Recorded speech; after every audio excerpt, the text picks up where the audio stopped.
Twitter for GadgetCast. So I think it's going to stream on yours and mine, but the GadgetCast connection has been disconnected for some reason. And it doesn't work. I think it's because Periscope's gone forever. Yeah, see, but it's working on our Twitters. So right now, it's working on our Twitters, but I can't get it to reconnect to GadgetCast. I don't know. We'll figure it out. Hey, everybody. That's weird. Hello. We didn't have the countdown this week? Nah, because, people don't want that countdown. We'll do a countdown for the real show. How about that? We'll do maybe before we go live to the real show, we'll do a countdown. I was just so used to it. I wasn't prepared. I was like, wait. What's happening? Because we're live. Oh, no. No, because I hit live and then I wanted to tell you that thing. I'm like, so I didn't get a chance to. Anyway, people coming in. That's good. Plus, I didn't get to set this up until like 20 minutes ago because I was trying to do 17 things. Surprise, surprise. What's up, everybody's? My darn microphone stand. Microphone checker. Bloop. I'm playing Titanfall 2 because they put the 120 hertz update on it. I never played it. It is so fun. I'm playing a single player. So fun. So good times. Good times. Love the stubble. Oh, I don't. I'm glad someone does. That's a heck of a name, Maynell Wackwitz. That's where you walk into the club. Listen, I'm Maynell Wackwitz. Just let me in free. I always have a haircut. I already cut my hair off. Very serious not having one. Oh, stop it, Rebecca. Listen, I didn't have my live stream yesterday. That's why Rebecca's worried, because I didn't have my live stream yesterday. But we got you. We got you. Didn't feel like Saturday. Yeah, no. So because I was still editing and stuff the night before, and I'm like, I really want to get this out, and I really wasn't in the mood for a live stream, which is kind of unusual for me. But I'm like, let me just get the video out. So I was literally still updating stuff Saturday morning, which is never the case. I'm like, I don't want to, let me just get the video out and see what happens. It's doing pretty good. So we good. We got stuff to talk about. So let's make sure everything's good. Okay, I got stuff there. I'm good. Let me get my stuff over here. And my stuff over here. Okay, we good. It's ironic that the only Twitter we can't live stream on right now is GadgetCast live or Twitter. That's like, what's that all about? It's ridiculous. Don't do the old intro like, oh yeah. that was great. I love that. I love Travis's reaction. I went to rewatch that because that was really funny. You should have kept that in the audio podcast. That would have been kind of funny. I just didn't. It was really funny though. I was like, oh, like, where is that? You kept that on your thing? That's I saved it on my board, which I still have to edit to add like Justine stuff. And I mentioned my problem, and I still don't know if I add anything after switching to a new computer because it just gives me like a blank slate. I don't know if it's gonna wipe everything, which I'm really scared of. Okay, so say this again, because I remember I went from my second one to my third one, and it just copied everything over because you can save everything. What were you trying to do? What are you trying to do? I'm just trying to add stuff, but like if I go into like the Roadcaster app, like it just shows like blank stuff, and I'm like, I don't know. Well, it should know what's there. So here's what I do, always to be safe. I export both the settings and the profile, and then for sure you're saved, and then you can do whatever you want and then see what happens. All right, I should do that. Yep. We can talk about this during the stream. So let's 16 or nothing. What are you guys doing? Well, the thing is, you got a baby iPad Pro with your 8 gigabytes. But that's the thing is like, let's talk. Hold on, let's get a live stream because we can talk about this because I got words for this. Hold on. Yeah, me. I should get a glass of water. Go get a glass of water. I want you at your 100%. All right, hold on. Optimal rating. Actually, I can keep these on because they're wireless. Yeah, there you go. You can listen to me banter back and forth with 619. You love the old intro. I think I might do it again. He also likes my new video because I added background music to 619's recommendation. He was like, you should have background music. Or he said, why don't you use background music? And I was like, I don't know. I feel like I'm not like a background music type of guy. You use background music? That's funny because literally the last 2 videos I've done, I did without, and I've always done with. So we've literally done the opposite of each other. Yeah, in the refurbished MacBook Air video, I put background music in mostly because there was a lot of echo, and I was like, Yeah, that's usually what I use it for. Good. Yep. And then I added some background music. I'm like, all right, this actually works pretty well. And then the last video I did, I used background music for the beginning and the end.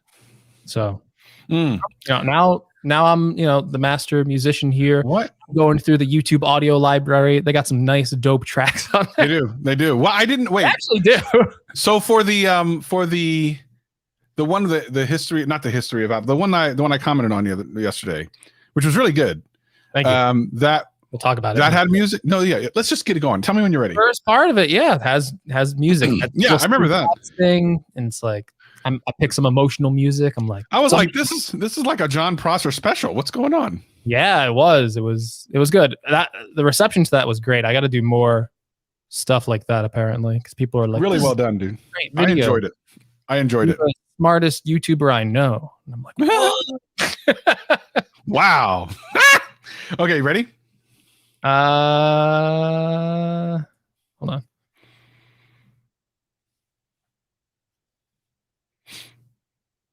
I'm just gonna tweet out one more time. GadgetCast going live. All right, let's do this. All right, GadgetCast in is about to go down. 3. Oh, you know what? I should have said like, ask me anything about the Macs, and then people would have been like, what? All right, let's do it. All right, in 3, 2, 1, record.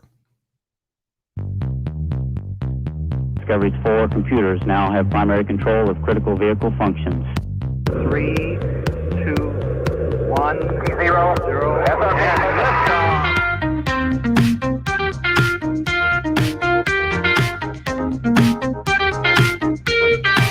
Hello, world, and welcome to a very exciting episode of the GadgetCast. We got a lot to talk about. My name is Gregory McFadden, joined always with my co-host, Travis MCP.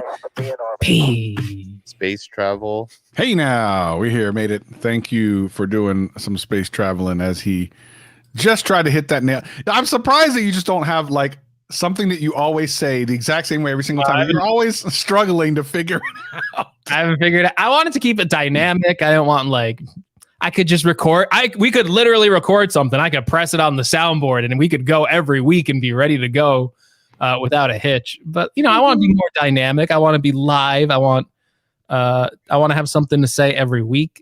I used to like think about it. Like I should come up with something really like smart to say. And then, I've been kind of winging it like, okay, I'll see how I feel. I'll think of something as the intro song's playing. And, I mean, if you like doing it, if it's enjoyable to you, it's a challenge, then go for it. I should just go like, hey now. Thank you. That should just be every week of the show. Apple just had their event. A lot of stuff to talk about with their April event. We got new iMacs. AirTags are finally a thing. I thought they were a conspiracy theory this whole time. Ridiculous new iPads. And there was something else, wasn't there? Oh my gosh, am I forgetting something? iMacs. Did you say iMacs? iMacs, right? Is that everything? Well, so there's services, a couple of services in their credit cards. The podcasting subscription service, the Apple. Yeah. By the way, GadgetCast $100 every episode from now on. Yeah, sorry, we wanted to announce, this episode's free, but we got a nice deal for you guys, $100 per GadgetCast episode on Apple Podcasts. We think it's the most premium podcast subscription service ever. We're gonna throw, some extras your way. You're going to see what Travis is having for breakfast every single morning. And, every once in a while, I'll upload a special episode, just going over fashion advice. And, that's going to be GadgetCast going on. That's going to be the new GadgetCast. Oh, and don't forget the GadgetCast iPhone finally was announced, and the Apple TV. Yes. The Apple TV is the other thing. That's what I forgot about the Apple TV, because it's a very like minor update, but we'll get into that. As we go along this busy tech show. But should we just start with the Apple stuff? Should we go like of course, because there's some other stuff going on outside of tech, but I figure outside of Apple, but there's so much right now with Apple that we need to kind of go over. Yeah, it's a big show to react to. We got a ton of videos up with our own thoughts and opinions. We can expand upon that here, so it's probably going to take up the entire show. So if you're a true GadgetCast fan, you got to get the purple GadgetCast iPhone. I think that's like that's just to show it.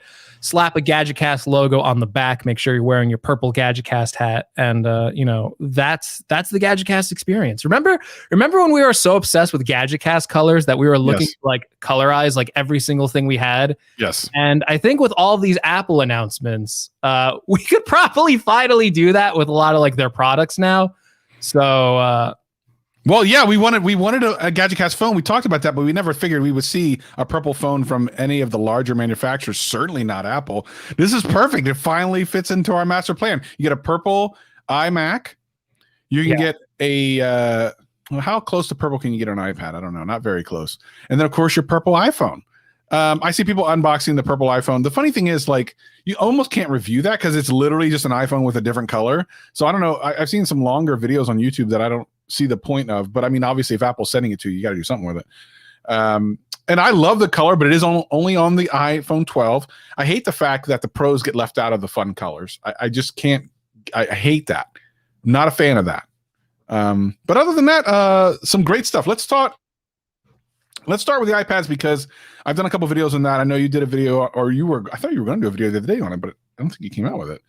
And then we'll get into the iMacs. Still work in progress, that video. I was going to release it today. And after how good the reception was on my last video, I want to take a little bit more time with them. Like, let me see if I could do something with this that's a little bit different.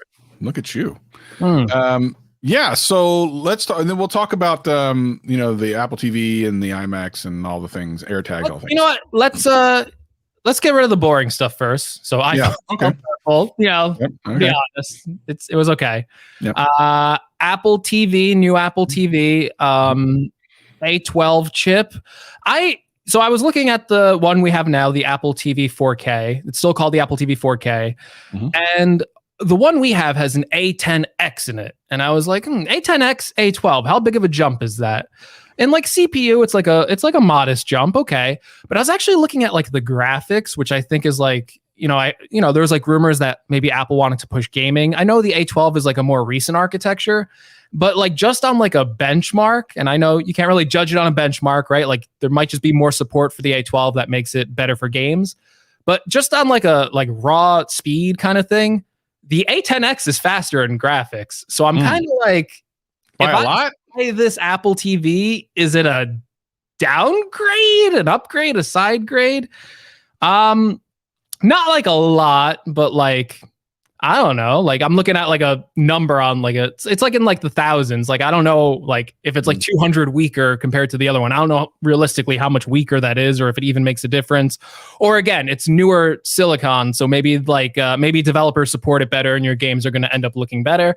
But on paper, I was just kind of like, that's it. That's all they put in there was an A12. I was actually, I think John Prosser was saying for like the longest time. And I think like this is like old GadgetCast days when like he was on the show. He sent us like a picture of like Apple TV with the A12X in it. And like that's what we were expecting. And I guess maybe they backtracked on like that strategy of like leaning into gaming. But yeah, I just thought it was weird that I was kind of expecting something like bigger for that upgrade. Not that it matters. Like you're the one who was telling me before, like, what do you want? A more powerful Apple TV? And it's kind of like, yeah, I guess you're right. Like I kind of don't. But they updated the remote on it, which is interesting. I think a lot of people have complaints with that remote. I kind of don't. So I'm interested to see if I'll like the new remote. And do you have trouble with the current Apple TV remote? Well, in fairness, I use my Logitech Harmony. Okay. So I have a smart remote that I never use it. But when I did use it, it was fine. So I guess I didn't use it enough for me to hate on it like everyone else does. And obviously they did do a good thing by allowing you to have a new remote with this one. But also if you have an iPhone, your iPhone can be a remote for your Apple TV. Yeah. But interestingly, they have this new thing where it will now color correct using your iPhone. Now, what makes this interesting isn't so much the color correction, but that they are connecting your iPhone to the Apple TV to kind of check your room for coloring and stuff. And that is some next level out of the box thinking. So beyond the configuration stuff. So I'll never use that setting because My TV I have set up in a certain way, and I don't want the Apple TV to then do additional color correction above and beyond what I'm doing on my TV. But most people don't even go into the settings to do this, so it's actually a really good thing for most people. But that's so out of the box thinking that I'm now like kind of excited. What else are they thinking like that? Like, no one that I know of has said anything about, oh, your iPhone's going to help coordinate the colors on your Apple TV. So then you start thinking, well, the iPhone is so powerful in that it has all these sensors that things that don't have those sensors that need to be less expensive, if they can piggyback off an iPhone or something that you have, holy crap. Like there's all types of amazing technology that could come from that. And no one's talking about it.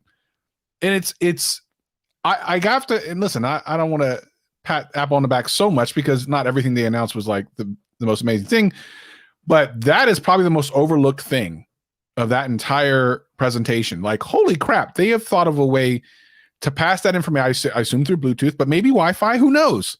That information, and then have your Apple TV make the adjustments based on the camera from your iPhone. Wow. Now, to your point, if you have an iPhone 4K like me, I am not going to upgrade. There's no reason for me to. I don't know if the gaming is going to be better or not. The only reason why I think it makes sense is because they have so many products now with the A12. I mean, the base level iPad is A12, right? Yeah. So it's just probably a cost savings if nothing else. Right. So if you look at it from that perspective, it's not something that you'd want to upgrade to unless you don't have the 4K version of the Apple TV already. If you don't and you want to get a 4K Apple TV, then yeah, go ahead and get that one. But man, an interesting little product where it would have been really underwhelming, but this little piece of technology to me is pretty amazing. Yeah, and that works on the older Apple TVs too, apparently, that color correcting technology. It's just software at this point. So it wasn't like a new hardware feature of that TV, but it's, the benefit of the Apple ecosystem. Your phone has all like these like advanced sensors that could, do color correcting, and you would never think to use it for that. But Apple's like, oh, you know what? We have a phone. We sell an Apple TV box. We can make this so simple, and you're 100% right. The average consumer, they take the TV out of the box. That's it, right? You're lucky if they connect a sound bar to it, and they're spending no time going into the modes and like doing color correction and stuff like that. So for Apple to do that and potentially provide a much better experience for their Apple TV customers, I think that's really smart. I think that's really cool, and it's definitely a neat use of technology. You already have laying around, because chances are if you have an Apple TV, there's probably a pretty good chance you own an iPhone. The remote, I think that's probably like the bigger upgrade. I know a lot of people were kind of complaining about the old remote. That's like the biggest complaint people have had about the Apple TV. So, them issuing that new remote, hopefully it works for more people. Hopefully it's a good experience. And the fact that it's a little bit cheaper than the older remote and you can still buy it for your old Apple TV, you don't have to run out and get this new one, I think is also a nice thing. So, it's like a side upgrade. If you have the existing Apple TV 4K, it looks like there's really no exclusive feature to get this, unless you're really excited about like 60 frames per second HDR content, which this one can do, and apparently the old one couldn't do. But I think that would only really work in their example with sports content. And I'm not too well versed enough in like sports content, Travis. Are they shooting like 60 frames per second HDR sports at this point? Or I know that every so often you'll see stuff like that pop up. It's like special events, but it's not like a regular thing. Yeah. Yet. I mean, who knows if it will be. Yeah. Like I know like broadcast, like TV, like it's usually like pretty behind. I remember when like 1080p sets were like really popular, and like a lot of shows were either still shooting in 720p or 1080i. And it like took them a long time just to get up to speed with HD. And now we're seeing kind of that same thing with 4K, where finally, I think today now on a lot of these streaming services, it seems like 4K is pretty much kind of like the standard now. But I think, as we roll out to these HDR TVs, that's just a whole other process where, I think a lot of the streaming services like Netflix, to their credit, have it figured out. But like broadcast television and I'm guessing sports, I'm guessing like you're going to have to drag them a little, kicking and screaming a little bit, because they're kind of stuck in their ways. They they're not in like that technology race like a Netflix would be. But if they do it for like special events and stuff, I guess that could be worth it. And then AirTags, right? AirTags was the other big thing. I think we missed that too. That looked interesting to me. I got to give Apple credit here. You can go back and listen to like every GadgetCast episode we've done, and I'm pretty sure I'm like, AirTags, not interested, don't care. Might not even order a pair. I don't know. Like I want to kind of cover everything. I was, in doubt before seeing the presentation. I was like, what are these going to be? Tile trackers from Apple, and they're going to be like $50 each. So going into this, I wasn't excited for them. And to Apple's credit, these actually look pretty interesting. And I think the price point, I think they did a good job. $29 for one of them, and then a 4-pack for $100. That's not unreasonable. That's like a pretty good. So all right, Greg, before I give my thoughts on this, tell me what you think most people will use it for. And I know you're buying them just to buy them, what you are going to use them for. And then I'll tell you what I think. I think most people are probably going to use them for like keys. I think a lot of people will use them to put in their luggage. I also think, and even though Apple kind of said it's not meant to, track people or pets, I think that's more of like a liability thing. I think a lot of people are going to put these on like their dog collar, on their dog's collar, and track their dogs and stuff like that. So yeah, like purses, keychains, all that kind of stuff. Keys and bags, for sure. So I agree. Keys make sense. I love the idea of pets. I don't know how the pet thing will work. Nathan, my dog, I can't imagine he'd ever get loose because he's always home. But he used to be an escape artist, which is something that I always was worried about. Like, if he would ever be, and he's older now, so he's not really into that sort of thing. But pets for sure. Now, I'm still unclear exactly. Like I saw a video that Justine did, and she showed how it worked, and it looked amazing. But it was all local, right? So it was all within our home. I still need to see this work far away. In other words, I want to take this thing 1.5 miles away, throw it out the car window, and see if someone else can find it.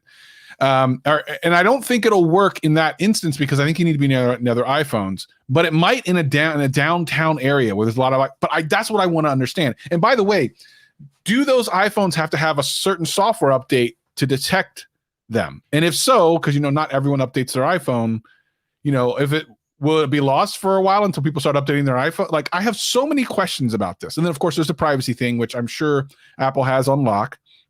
But it's things like that. Like, how well will this actually work? It's not exactly like Find My Phone or something where essentially the GPS is working and it's telling you it's directly connected to a cell network and telling you all of those things. This thing is basically just a beacon, and it needs to connect to something. And not everyone has their Bluetooth on. I'm assuming that this is a Bluetooth beacon, because it's the only way to get it like really low energy, right?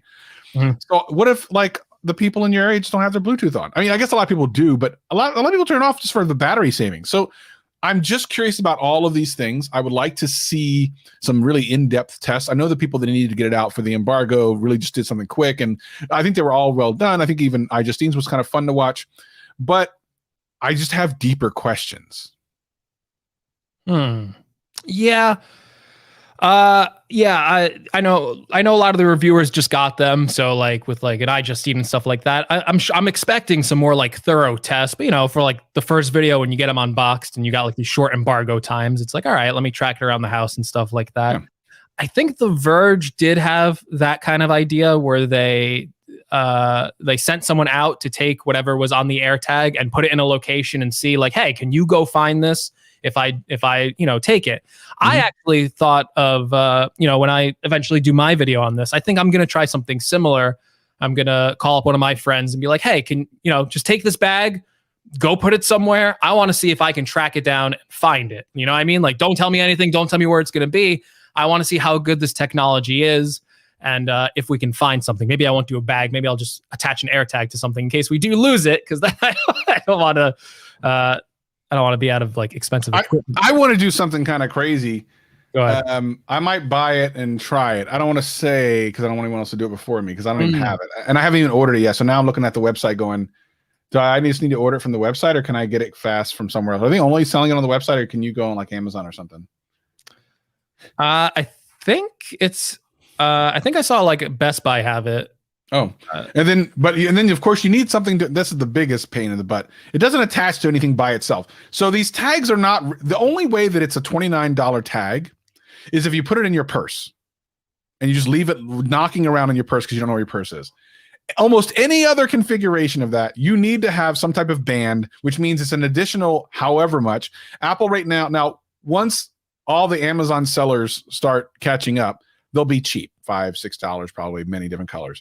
But for the time being, like if you go to Apple's website, they start at like $20 and go up to like $500 or something stupid. Well, to right? Apple's credit again, they had a wide range of like partners and stuff like that. So Apple's version is like I think like $20 or $35. But they have ones from like Belkin for like $10, I want to say. So at least they have some of the partnerships already there for some of these cheaper chains, and you're right about that. Yeah, the Belkin Secure holder with keyring is $12.95. So that's something, right? It's not like, oh, I got to pay another $20. $13 again. You're right. You have to add that onto the cost of the AirTags. Some of them you don't have to attach a tag to. You can just throw it in your bag. But a lot of these are going to be on like key rings and stuff like that. So there is another cost to this, where a lot of these tile trackers would just have kind of like a hole in it, so you can put it on an existing key ring. It's kind of an interesting strategy. I wonder, design-wise, why Apple didn't choose to include that. I think basically any other tile tracker basically has a little hole in there already. And then they even have like ridiculous ones. So they have like the Hermes version, and it's like $450. It's like, what? Like, are you that concerned about losing something if you could spend $450 on this little AirPod holder? Why is it the holder is much more expensive than the actual thing itself? Like, that is a flex in a situation at a level that doesn't make any sense. Like, you really what it is, you know what you're actually doing? The AirTag is for the holder. It's not the other way around. Like, the AirTag is to find that holder because the holder is so expensive. I don't think I have like a bag worth $450. Little this little. It's ridiculous. Holder. I don't get it. Holder and leave the AirTag, sell that, and I guess you're good, bro. I mean, I don't know. Listen, this thing might end up being really excellent. I don't know. I'm ordering as we speak. I'm going to order one, and I'm going to play around with it and see if I can figure out if this thing is worth the time. I will withhold my thoughts until I have it to play around with it and really kind of feel like yes or no. But definitely stay tuned to GadgetCast as I give my feedback for sure. I'm sure you're going to do a full video on it. Unless I get to do this really kind of fun thing, I'm not going to make a video on it. But if I get to do this fun thing and it kind of becomes an interesting video, then I will I have some ideas. So yeah, let us know. Leave us a comment or drop us an email or a voicemail. Let us know what you think about AirTags, and are you going to get any? And if so, how many? And what are you going to use them for? We'd love to know that. Maybe you're going to put them on your kids so you know where your kids are. Yeah, I would. If I had kids. You had kids. One of them, like, eat this AirTag. I'm not buying that keyring holder. That's too much money. So eat the AirTag and go to school. Yeah. We'll sort out, every night you got to eat the AirTag again. One other cool thing. If you have like one of the newer iPhones, like an 11 or up, they all have that U1 chip in it, which this AirTag has. And then like, say like you did lose something and then like you get close enough to it. I believe it's within like 50 feet. Like you'll get like, you hold up like your phone and it will point you in the direction of where the item is. And I think that is like such a cool feature. Again, like, I don't know, like I do like misplace things around the house. So like with keys and stuff, like this could be like saving 5 minutes of my time some days. And maybe that's worth it to me. But like losing something, I don't really ever do. So I don't know like if it's really worth it for me. Again, I just ordered them because I wanted to cover them. I thought the pricing was good enough to where I could just order them anyway. I was shocked by the price. I really thought Apple was going to be like $50 for one, and you know what? $4.99 a month so we can use it. So I think it looks like a good value if this is a product that you can use. And I haven't used these yet, but I feel like if it's using the entire iPhone network of devices, I can't think of like a bigger network of devices out there that are, like this seems to be the best version of a tracker if you're using an iPhone. So. Okay. By the way, I just looked on Amazon. I take it back. There are tons of the little things. They're ready to go. They had them out like weeks before at this point. Like they knew that it was coming. Yeah, I definitely would say they even have Mickey Mouse looking one. So okay, yeah, you have your options. And Tile apparently is suing Apple for the launching AirTag. Of course, why wouldn't they? This could be the end of Tile. I mean, not really, because obviously there's Android side of like needing that sort of thing. So they still could service that, but I'm sure a large portion of their customer base are Apple users. So if these come out and work well, that would be very detrimental to Tile. So obviously they're going to try to figure out a way to see if maybe they're using their technology or something like that. So, but I'm sure Apple is well aware of this well in advance and are probably okay with that. Why, like the Tile, just real quick, I get why like the Tile people are like doing that lawsuit. But we're in a thing where like big tech and there's kind of like this crackdown, like do these companies have too much power? I don't know if releasing like a little Tile tracker is like, oh my God, these companies have too much power. Like it's a very low stakes product. There's better conversations we could be having with like big tech, like swallowing up all these companies. A little Tile tracker, I think, is like almost like the wrong case to bring against Apple. And for like Tile, I just feel like, yeah, like Apple's making this, but so is Samsung, and so are a lot of other people. Like, how come you're not suing them too? Or I don't know if they were, if it's like a Fortnite thing. Nikias in the chat wants me to do an AirTags taste test. Hey, if you're a struggling YouTube channel out there and you want to bump those views, I say eat an AirTag, and I think that's a viral video. I don't want to give that advice. Maybe I don't want to be held liable, but that sounds pretty viral to me. Please don't do that, anybody. Okay, let's move on to something that doesn't get us sued. Okay. Can you imagine if GadgetCast got sued because I made a joke about eating an AirTag? Well, they're going to be really sad when they try to get any kind of money from GadgetCast. They'd be like, "Oh, this was a waste of time," because there is no money. You could see the headline too, right? You could see it like. Dun, dun, dun, dun, CNN headline. Prominent YouTubers tell kids to eat AirTags, and the kids are doing it for the AirTag challenge. Oh my God, it's going to happen. Like, that's going to be like a news story, isn't it? It's going to There's going to be so many of these AirTags sold. I'm picturing this story in my head. I think it's going to happen. Oh, Lord. Okay, so let's see. In stock me for. Okay, I'm going to go ahead and order this stuff, and I'm going to try. So I have an idea for something. That could also go viral. We'll see. I don't know. Anyway, let's talk about the iPad Pro, baby. As someone who uses the iPad Pro for all of my videos on YouTube, of course, I waited with bated breath to see exactly what this thing was all about. And, I wasn't sure if I was going to get it or not. I will. I'm going to pay too much because, I am going to stay with the 12.9 because I want to see the mini LED, right? I definitely want to see that. I am going to probably have to get another Magic Keyboard, which I am furious about. Now, there are very conflicting reports about whether or not you actually need to do this. So what I'm probably going to do is purchase the Magic Keyboard just in case. Yes, smart. And then use it with my existing Magic Keyboard and see what happens. Because I'll guarantee you, when I try to sell my iPad Pro, some people are going to be like, I don't think I want your Magic Keyboard. And I'll either just have to take a complete loss on it and say, just take it, or I'll have to, I don't know what I have to do. Like I said in my video, I'll throw it in the ocean. But this is a massively ridiculous situation that Apple has put us in, if this is exactly what it is. So they made the iPad thicker. We'll talk about this to incorporate that mini LED. So like maybe it was like an oversight by them, like, oh, wow, like the current keyboard with like this new thickness, like it doesn't work. I suspect Apple, because there's conflicting reports, right? I suspect maybe it doesn't work up to Apple's like standards of like hey, if it's thicker and you like fold up the Magic Keyboard and close it, does it like close all the way? Is there like a gap or something? I'm guessing that like, hey, if you set up your Magic Keyboard and like magnetically attach the iPad to the back, would it still connect and work? I'm guessing that's yes, because it's only thicker. It's not like it got like bigger in dimension. So everything should still line up. I'm also guessing that the like increase in like the little increase in weight it had wouldn't be enough to suddenly like topple it over, because they gotta give some like weight clearance for that. So I'm gonna guess like, hey, if you really wanted to use your old Magic Keyboard, I bet you could.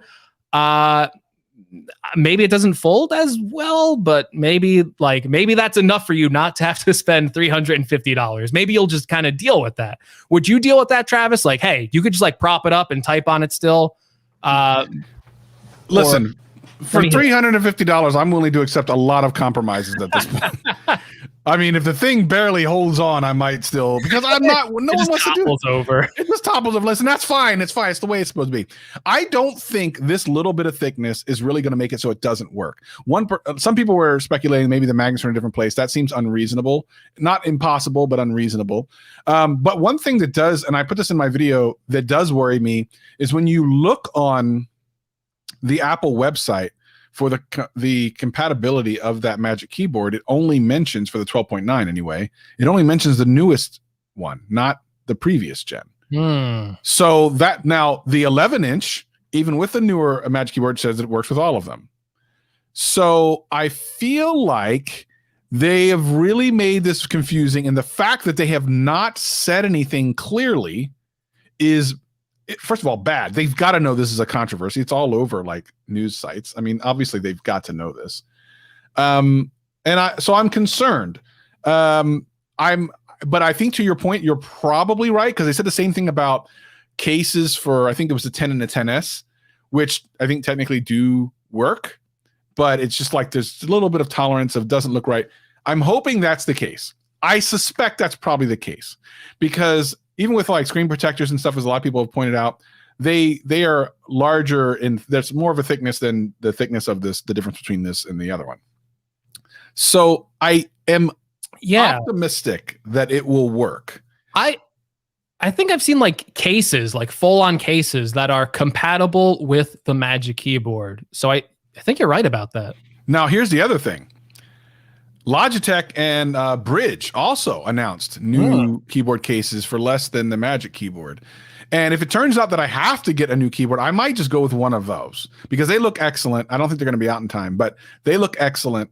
And the Bridge one, I had a Bridge one before, but it was too tight on the actual, and it made it too heavy, which so does the Magic Keyboard. But the Logitech one you had from last generation, and I think you said you really liked it, right? Yeah, it's really good. There's some things that are worse about it, like it's a lot more protective, which is good and bad, but it's like you like slip it into like this cover, whereas like the other one, it's easier to take the iPad out with Apple's, but like it's half the cost. The keys are like just as good. It has a function key row if you want to change like volume and brightness, like right on the keyboard. So it's good, and it has like a Surface style like kickstand in the back, so you can adjust the angles and stuff like that. It's a great keyboard if you don't want to spend like a ton of money on one of them. Yeah, so I'm looking forward to seeing which of the, now I think I'll see if we can get a hold of Logitech and get them to send one over, because I really want to get one for the 12.9. I need to have some type of keyboard for that.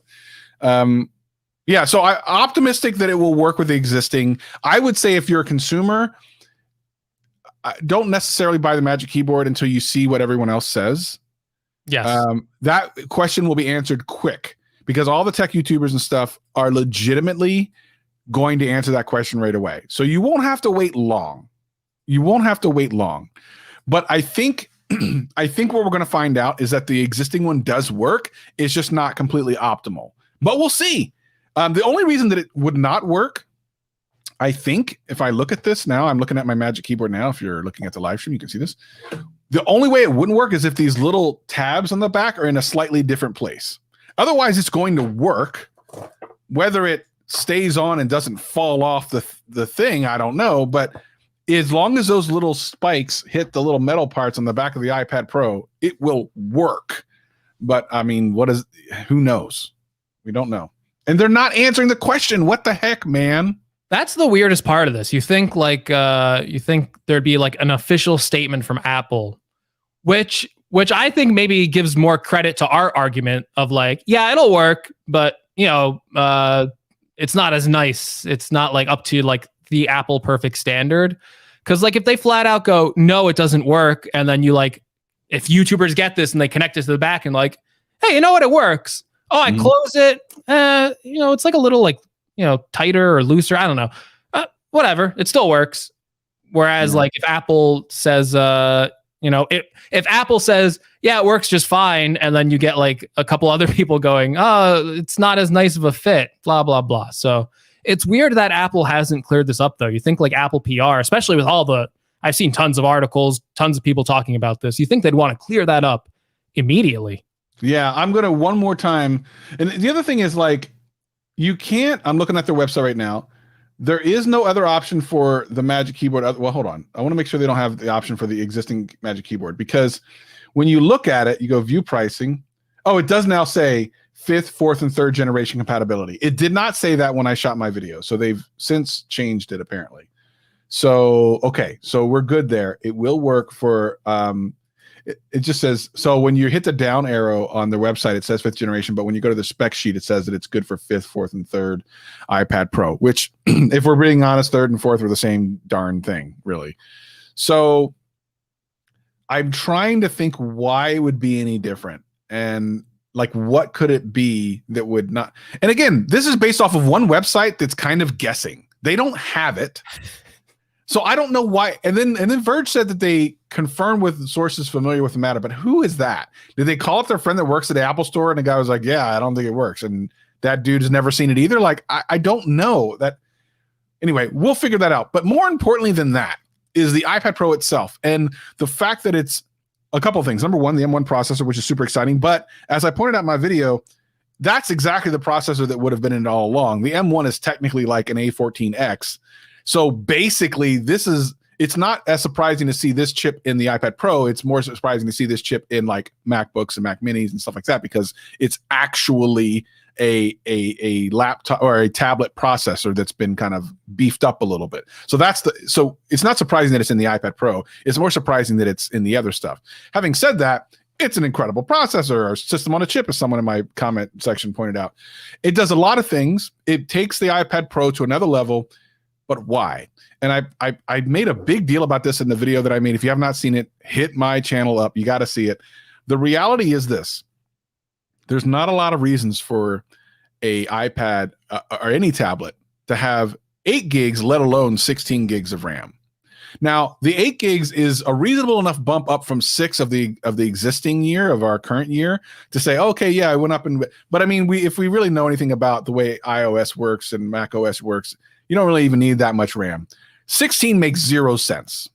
There's never been a moment in Apple's history where they've had a ridiculous amount of RAM in any of their kind of non-computer products. It's just never been a thing. The phones don't, tablets don't, watches don't. It just does. It's not a thing. They give you just a little bit more than what you need, and that's it. 16 at the higher storage levels is suspicious. And if we take into consideration some of the leaks and stuff that John Prosser told us on this show last year, that he has seen a working version of what was it, Final Cut Pro on the iPad, it starts to make sense. And as I said in my video, you need the storage for that, which means the 1 and 2 terabyte versions, and you need the RAM for that. And that is where the 16 gigs of RAM makes sense. Any other situation, to me, and feel free to disagree, does not make sense to me. What do you think? 100% agree with you. There's never been a time where Apple went on a stage, introduced an iPad, and in their slide had the information right there for the memory configurations. When I first saw that, when I was watching the event and I saw that, I went, whoa. Wait, take a step back here. You can order RAM configurations on the iPad. Now, it's a little bit more complicated than that because they tied them to the storage configurations, which I'm kind of like, why'd you have to do that?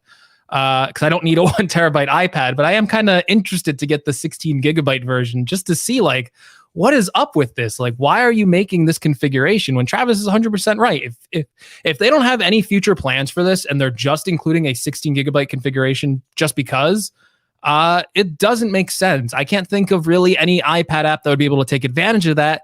And I don't see how it would make even iPad OS that much better of an experience, because I think partly the reason why a lot of apps close in the background is more to save battery life rather than RAM constraints at this point. So I think they brought this upon themselves if they weren't ready for it, because we've had these discussions of like, why isn't Final Cut on the iPad? Why don't you bring more pro apps on the iPad? Some people are even more extreme. Some people go, hey, can I just get Mac OS and run it on my iPad? Look at this iPad Pro. Look at it in a 256 gigabyte configuration. Go load up, the MacBook Pro, the MacBook Air with the M1s. What configuration are they in? 256 gigabytes, 8 gigabytes of memory, M1 chip. Everything now is literally the same. Even the storage configurations, you can get these up to 2 terabytes on the iPad. What can you get the M1 Max up to? 2 terabytes. What's the max memory you can get on an M1 Mac? 16 gigabytes. What is the difference between an iPad Pro with an M1 and an M1 Mac? Even the new M1 iMac, which we're going to talk about later, 2 terabytes, 16 gigabytes. What is the difference between these computers? They even have Thunderbolt now with the new iPad Pro. Everything is the same, besides one has a touchscreen and is a tablet form factor, and the other doesn't. The other is a traditional form factor. So, before I would go, well, hey, it's Apple's vision. They want iPad OS. It's a good OS. I love iPad OS. I prefer Mac OS for what I do, but I was one of the people like, well, I wouldn't want to run Mac OS on an iPad because it runs on a different chip architecture. It runs on whatever the A12X, and I don't know if they could just port over Mac OS. I don't think they could do that. Well, now they literally have the same exact chip. They have the same memory configurations, and now I'm changing like sides as I see this stuff, because I'm like, why can't I run Final Cut on this? Why can't I run Logic on this? Why can't I take all the Mac apps I love and run them on this?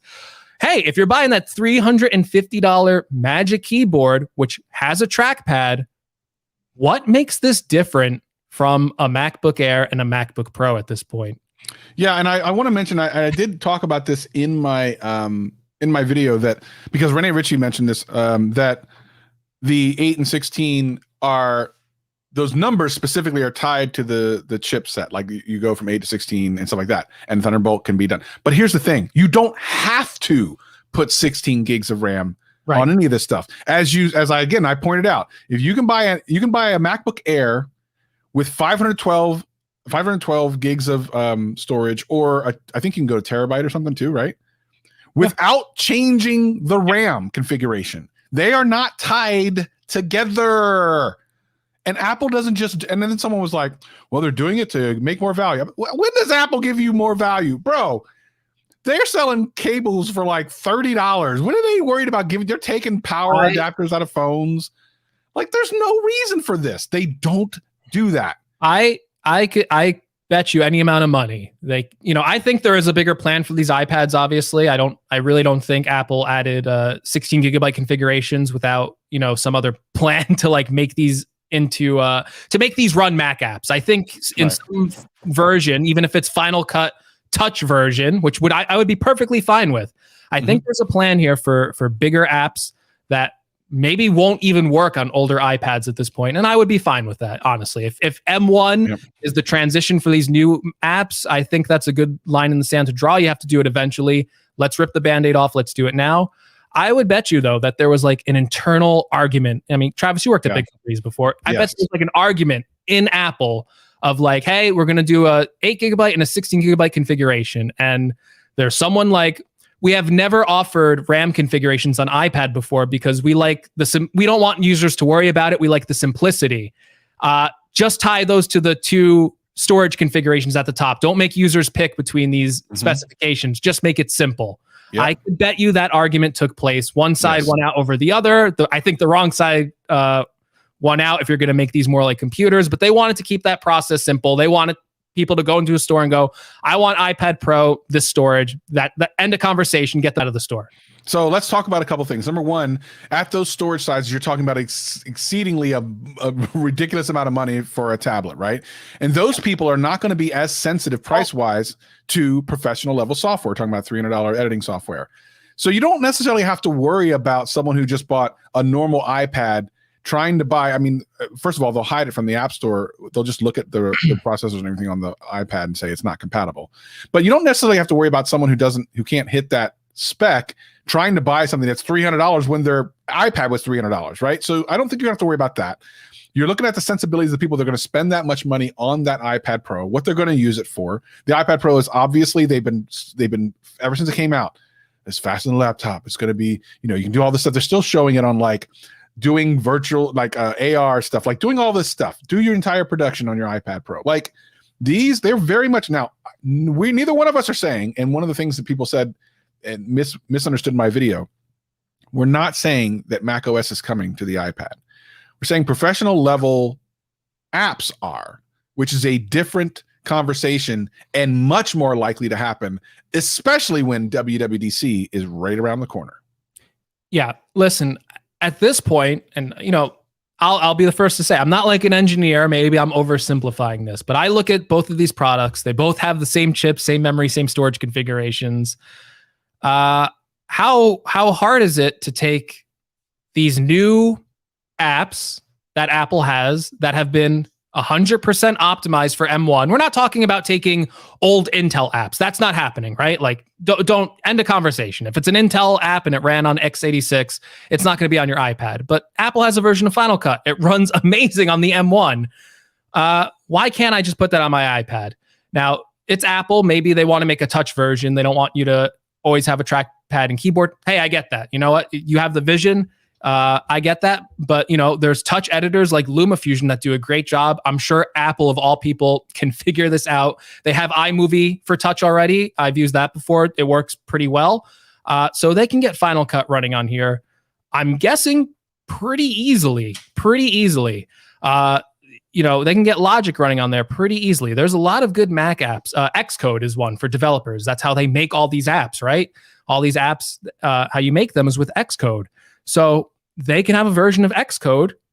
I think they wouldn't really have to do much because it's like you're just inputting text at that point. They can bring that over to the iPad at this point if it's already running on the M1. So I think Apple open the conversations themselves, right? If they called this A14X, we wouldn't really probably be having this conversation of like, hey, it's like you have an M1 in here now. It needs to run it. I feel like Apple knows they brought this conversation onto themselves. I think they probably are ready to deliver this at WWDC. It's only 2 months away at this point. I think they're probably ready to answer that question very quickly with the next generation of the iPad software.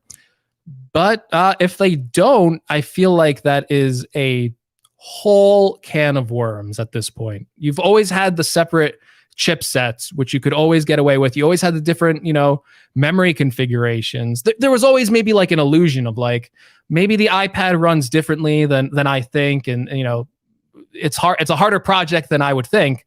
But now when you have the M1 in all these machines and it scales all the way up to an iMac, you have to imagine that it's coming. These Pro apps are coming, even if it's still going to run iPad OS.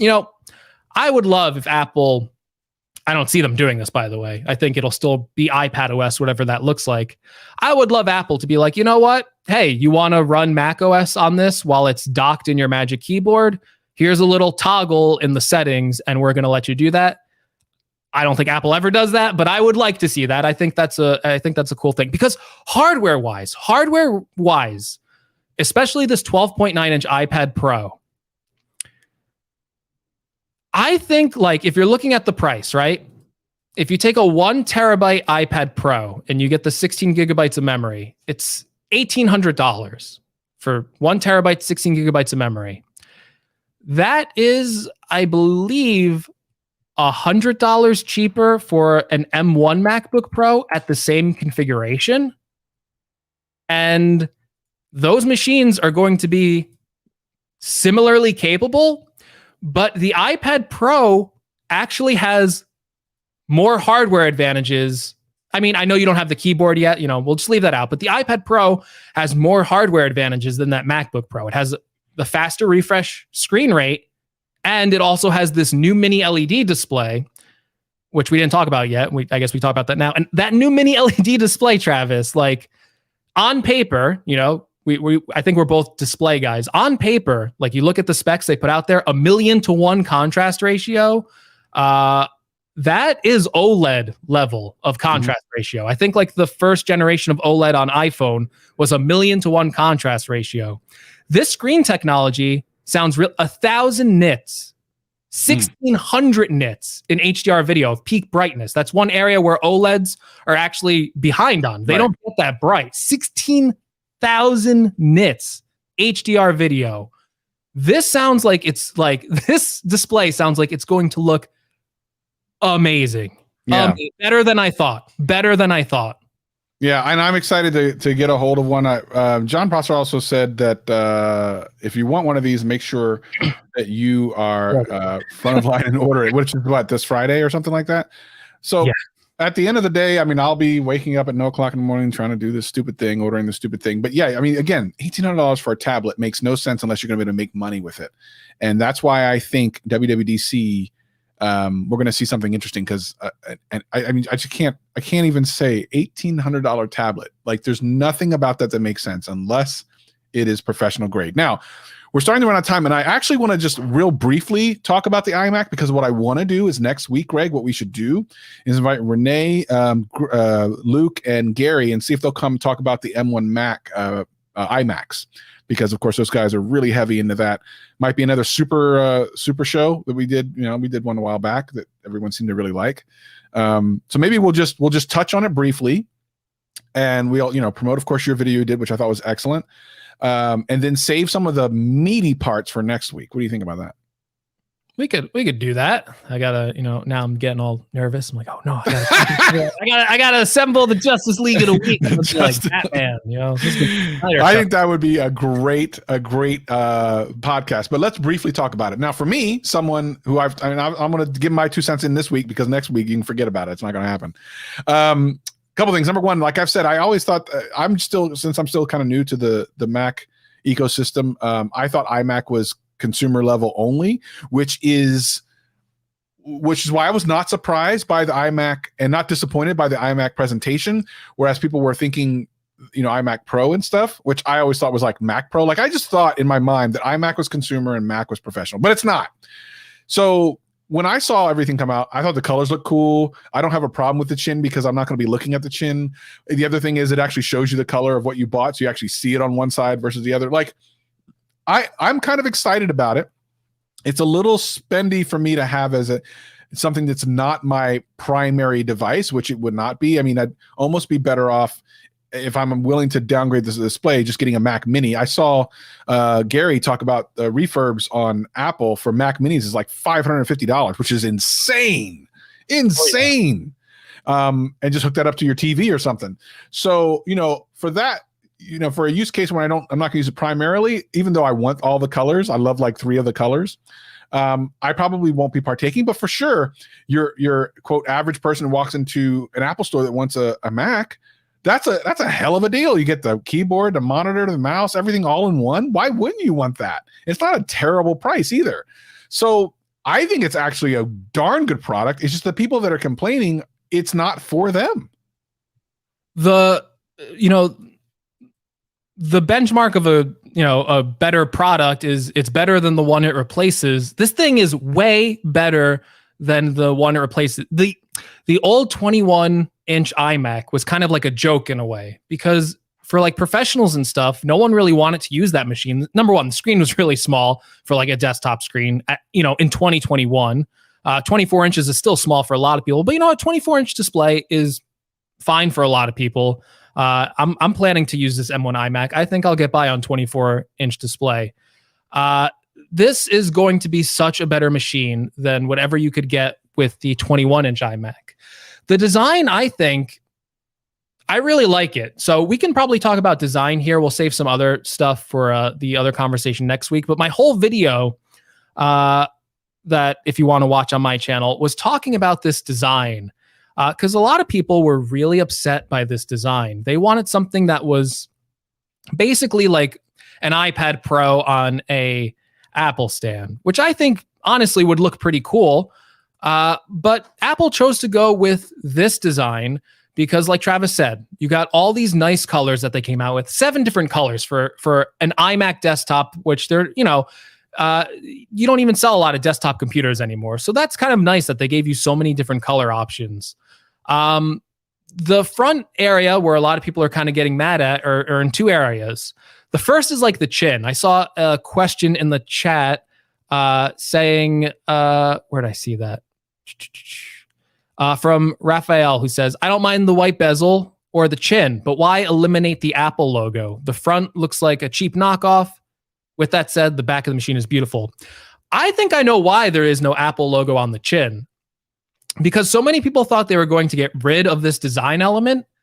I almost feel like Apple didn't put the logo on there because I feel like people would be immediately cynical and go, the only reason Apple kept the chin there was so they could show you the Apple logo.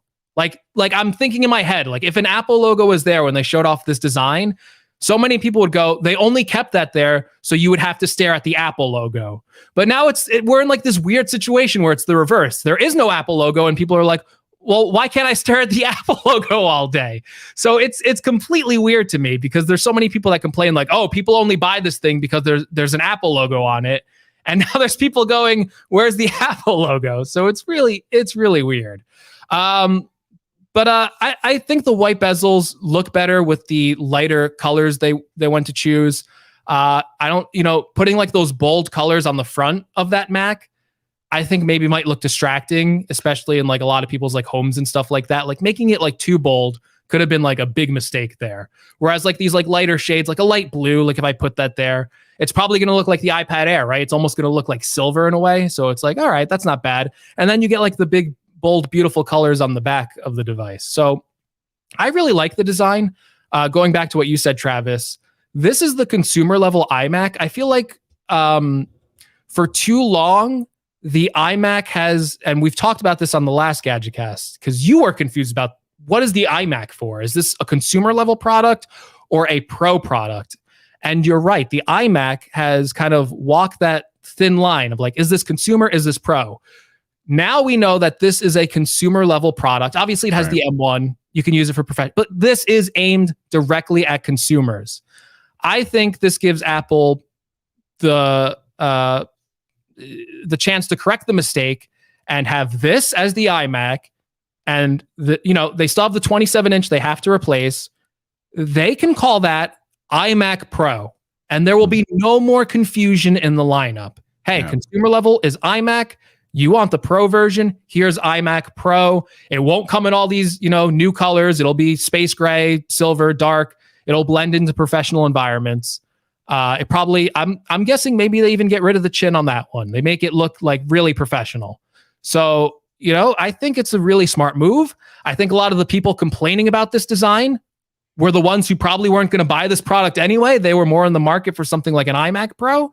And for the consumers and stuff like that, I showed it to like everyday people like my mom. I'm like, what do you think about the new iMac design? She goes, I love the pink. I love the pink. That's the consumer level. I love the pink. I want that one. They're not thinking about the M1. They're not thinking about that. It's going to run great for them. They're going to love that it's fast and, it's not slow. It doesn't make a sound, right? They're going to love all that stuff about it from a consumer level perspective. But what did my mom say immediately when she saw the iMac? I love the pink. I want that one. So yeah, and you know what? It's funny because I love the colors of some of these. I'm trying to figure out a way to make it make sense to have in my house, and the only thing I can think of is to put it on the island bar in my kitchen, which, by the way, is one of the things that they showed in the presentation.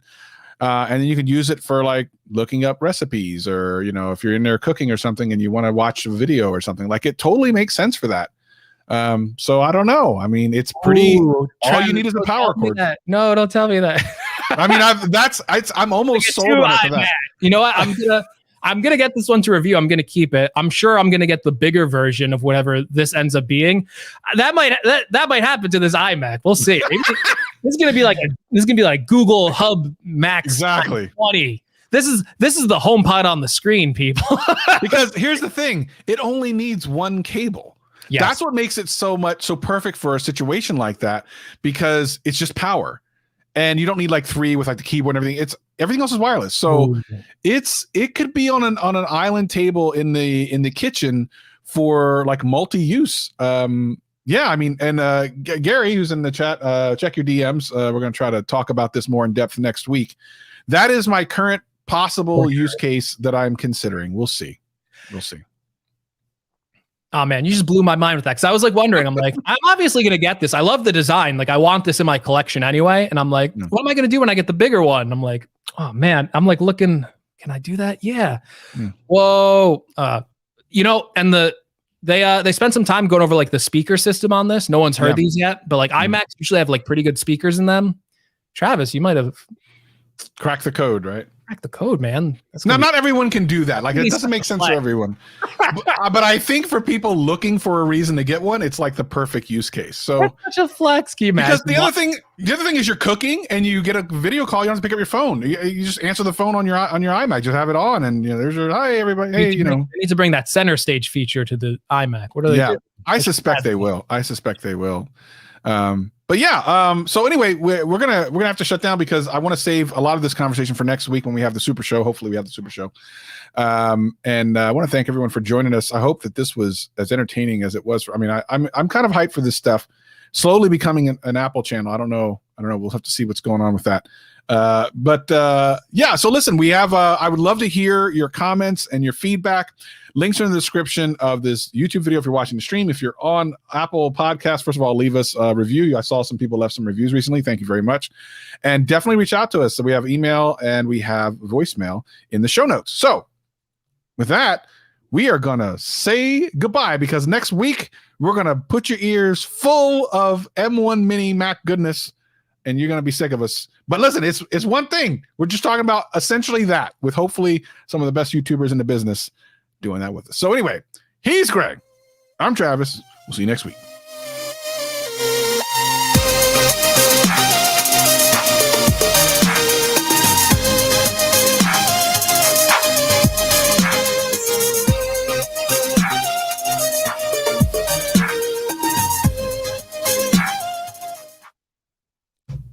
Gary, check your DMs.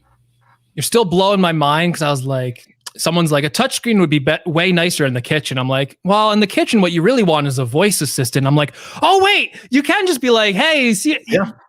It would do all of that stuff. Yeah. It would totally work. Yeah. And the screen is big enough that if you're cooking something large, you just want to watch a movie. Like you can do everything. Like it's a little expensive for that use case. But if you're like desperate to figure out it's very expensive for that use case. But you know what? I mean, life's short. Let's go. Listen, people pay a premium price for a premium experience. I have a Google Max and I have the Amazon Echo Show.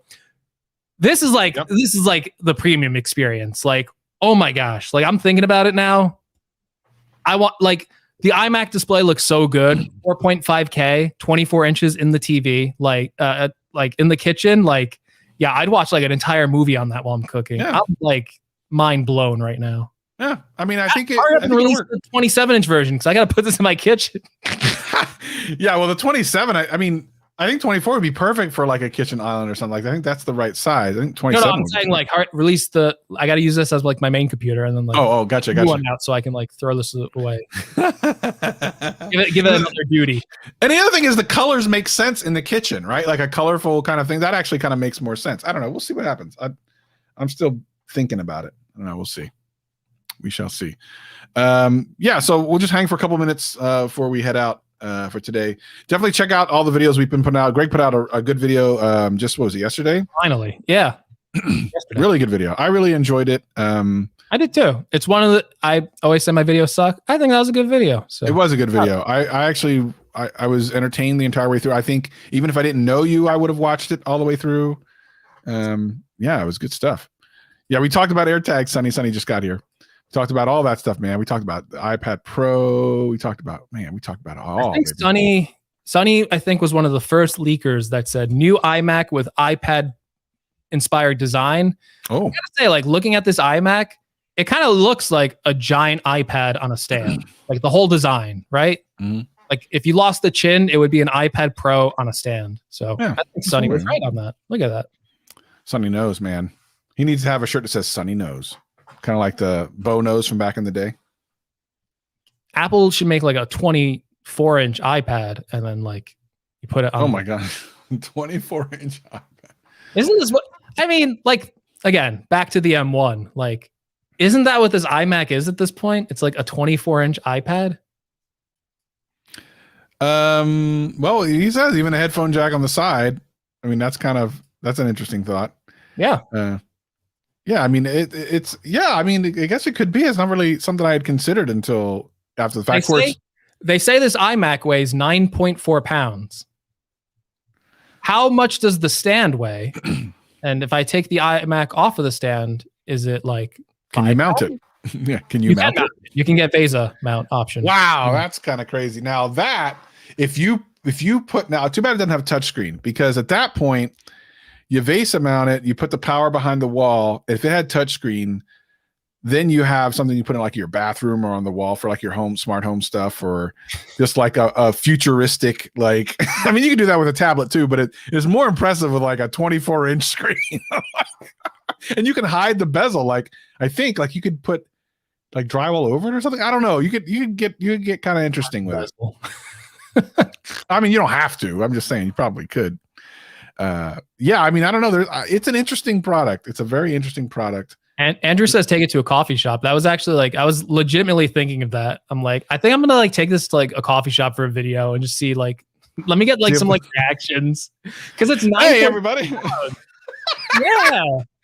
You just set it up at a table and you don't think they're gonna kick you out? You laugh. I saw someone. I went into like a Starbucks one time. Someone was set up there with like a whole gaming rig. Oh my God. Like, I was like, wait. Whoa. What? Actually, you know, that would make a great video if you had it set up in the back corner of a Starbucks and just had people come over and say, hey, what do you think about this? And have them use and stuff and put it on the video. That would actually be really compelling. I think that would do really well. Like what average people think.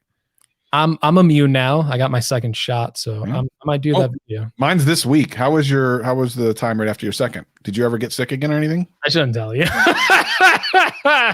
Wait, did you have Moderna or did you have Pfizer? Moderna. You had a bad second day? Oh yeah. You did?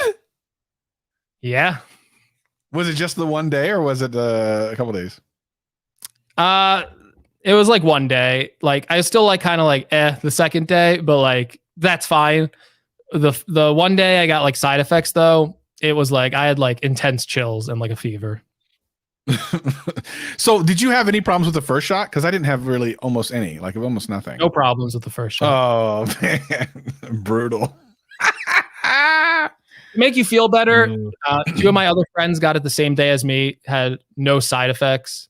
And yeah, everyone's different. Got Moderna and they had no side effects, which I was like happy. It's like, oh, both my parents didn't have side effects. You know, the McFadden genes are strong. I'll be so good going into this. I wasn't worried one bit. Man, I was like, oh no. Well, did you just sleep it off or what did you do? Yeah, I slept it off. That's what a lot of people are doing. There was the Apple event the day after I got my second shot, and I already had the iPad video done before I went to get my shot. And then I was like, I need to make another video. Nope. Oh Lord. No, I did have a sore arm too, but I get that with any vaccine. I always get a little sore arm. All right, everybody. Well, thank you for joining us. We have fun as we always do. Hit subscribe and all that stuff. We haven't really moved much. Getting his shot like soon. Oh, yeah. I think most people either are or have or whatever. At least in the States, other countries and stuff, not so much, which is sad to say. Credit to America for seems like it's been a while getting something right. Yeah, America. I know for anything. They've been super fast with this vaccine rollout. I'm really impressed with how fast. That's because you can't mess with America's money and not see something happen. As soon as you start messing with America's money, we're like, oh crap, You we're know gonna how to get products into the hands of people. Let me tell you, like, come my on. God. Incredible. All right. Well, I think that'll do it for us. Thanks everybody for joining us. We'll see you next week. Peace and love.